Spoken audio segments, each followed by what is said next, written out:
La Genèse, chapitre 21. L'Éternel se souvint de ce qu'il avait dit à Sara, et l'Éternel accomplit pour Sara ce qu'il avait promis.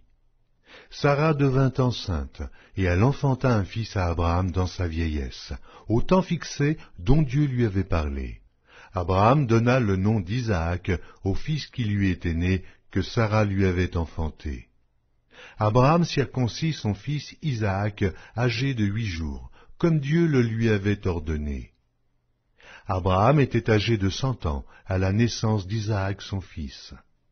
Et Sara dit, « Dieu m'a fait un sujet de rire, quiconque l'apprendra rira de moi. » Elle ajouta, « Qui aurait dit à Abraham, Sara allaitera des enfants? Cependant, je lui ai enfanté un fils dans sa vieillesse. » L'enfant grandit et fut sevré, et Abraham fit un grand festin le jour où Isaac fut sevré. Sara vit rire le fils qu'Agar, l'Égyptienne, avait enfanté à Abraham, et elle dit à Abraham, « Chasse cette servante et son fils, car le fils de cette servante n'héritera pas avec mon fils, avec Isaac. » Cette parole déplut fort aux yeux d'Abraham à cause de son fils. Mais Dieu dit à Abraham, « Que cela ne déplaise pas à tes yeux, à cause de l'enfant et de ta servante. Accorde à Sara tout ce qu'elle te demandera, car c'est d'Isaac que sortira une postérité qui te sera propre. Je ferai aussi une nation du fils de ta servante, car il est ta postérité. » Abraham se leva de bon matin, il prit du pain et une outre d'eau, qu'il donna à Agar, et plaça sur son épaule. Il lui remit aussi l'enfant et la renvoya. Elle s'en alla et s'égara dans le désert de Beer-Shéba. Quand l'eau de l'outre fut épuisée, elle laissa l'enfant sous un des arbrisseaux, et alla s'asseoir vis-à-vis, à une portée d'arc, car elle disait « Que je ne vois pas mourir mon enfant. » Elle s'assit donc vis-à-vis de lui, et leva la voix et pleura. Dieu entendit la voix de l'enfant, et l'ange de Dieu appela du ciel Agar et lui dit, « Qu'as-tu, Agar?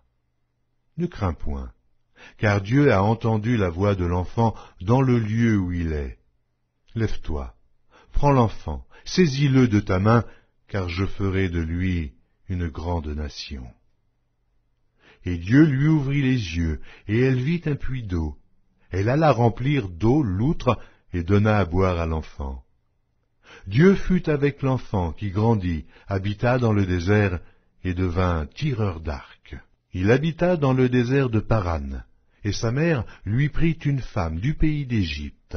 En ce temps-là, Abimélec, accompagné de Picol, chef de son armée, parla ainsi à Abraham. « Dieu est avec toi dans tout ce que tu fais.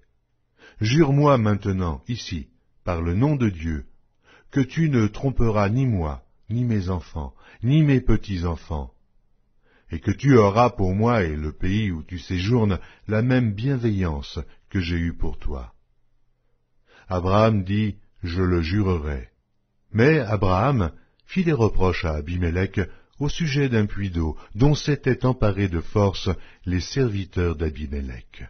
Abimélec répondit, « J'ignore qui a fait cette chose-là.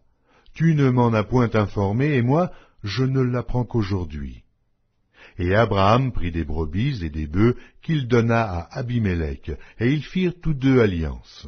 Abraham mit à part 7 jeunes brebis, et Abimélec dit à Abraham, « Qu'est-ce que c'est 7 jeunes brebis que tu as mis à part? » Il répondit, « Tu accepteras de ma main ces 7 brebis, afin que cela me serve de témoignage que j'ai creusé ce puits. » C'est pourquoi on appelle ce lieu Beer-Shéba, car c'est là qu'ils jurèrent l'un et l'autre. Ils firent donc alliance à Beer-Shéba, après quoi Abimélec se leva avec Picol, chef de son armée, et ils retournèrent au pays des Philistins. Abraham planta des tamaris à Beer-Shéba, et là, il invoqua le nom de l'Éternel, Dieu de l'éternité. Abraham séjourna longtemps dans le pays des Philistins.